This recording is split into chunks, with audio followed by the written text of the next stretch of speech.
Þetta verður gott kvöld. Í kvöld er sem sagt tryllingskvöld og ástæðan er svo að á miðvikudaginn er frumsýnd í Smárabíómyndin Quiet Place Day 1.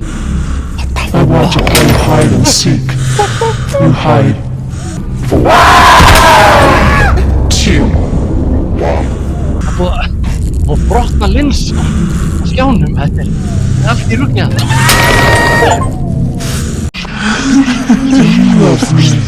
You love me.